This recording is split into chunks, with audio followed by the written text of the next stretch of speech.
की शमिकाची जी माई आहे ती माझी खरी आई आहे, म्हणजे ही बहीण आहे. म्हणजे शमिका इंडिरेक्टली माझी बहीण. विक्रम विषयी जर हिच्या मनात जरा जरी काही असतं तर तू आज इथे नसतास. करेक्ट आहे. तर यावर तुला माझ्या बोलायला मनात काय कुठे आवडेल? मी पण आज इथेच आहे ना, नाहीतर मी इथे नसतो. हो. 3 बाळ करायचं म्हणजे नॉट अ जोक, सो त्यांना बऱ्याच वेळ द्यावा लागेल. सो लेट्स सी, बघू आता काय लिहिलंय पुढे.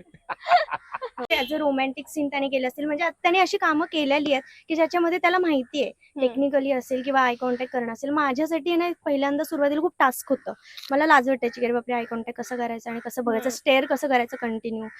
मी शाहरुख खानचा फॅन राहून गेलोय, त्याच्यामुळे मला रोमॅन्स आवडतो, करायला आवडतो, बघायला आवडतो. हो हो. पण याचा खऱ्या आयुष्यात पण होत असेल ना फायदा म्हणजे? नाही नाही होत? अरे देवा. काहीच Shit. नाही. माझी पार्टनर पुढे जाऊन जर उपवास वगैरे करत असेल, बिकॉज तिचा बिलीफ सिस्टम त्याच्यात आहे आणि ती बिलीव्ह करते त्या सगळ्या गोष्टी, आणि जर ती करत असेल तर मला पण आवडेल तिच्यासाठी त्या दिवशी उपवास ठेवायला. वाव. भले मला बिलीव्ह नाहीये किंवा मी जाऊन हे सगळं करणार नाही, पण जर ती माझ्यासाठी उपाशी राहते तर वाय नॉट, मी पण. आता शमिका आली हे एक्सेप्ट होत नाहीये. त्यांचं असं की नाही आम्ही सईच्या बाबतीत सहन करू, देवांच्या बाबतीत नाही सहन होणार आहे.